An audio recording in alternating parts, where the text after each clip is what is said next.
And that's my carpet laid. Now, to change the color of my carpet, remember I had this color swatch here, right? This was that one. Now I can use this and say, okay, well, Craig, I spent the time coloring it in Photoshop, so that's the color I want. Remember, we always have our layer blends. So I can always do a layer blend with that, and I'll get that bleeding of color between my original.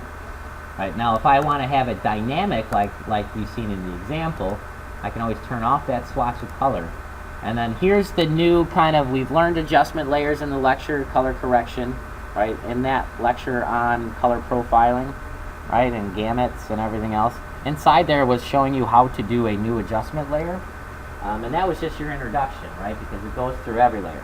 The real power behind that adjustment layer, when you start to really learn the tool of Photoshop, is that I can operate solely on a layer dynamically, and you've seen that work where I'm changing the color itself. So I'm going to go layer, new adjustment layer, and it's going to be hue and saturation for this. It can be any one of those. I encourage you to look at what each one of these does, right? Because each one has something that you may not use now, but may look and use to layer. So channel mixer is color.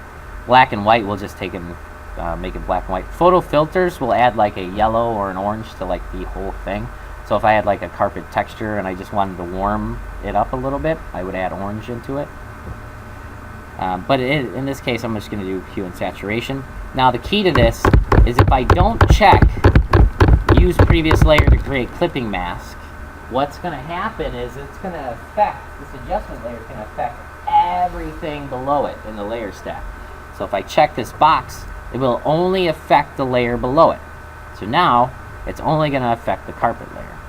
And to edit that, right, it's here, right, layer mask in there. And we'll get, as we get through the course and doing renderings out of either SketchUp or 3ds Max, we'll talk about layer masks. So we'll always come back to Photoshop in some way sometimes. So I can begin changing, hopefully, that color of that, right?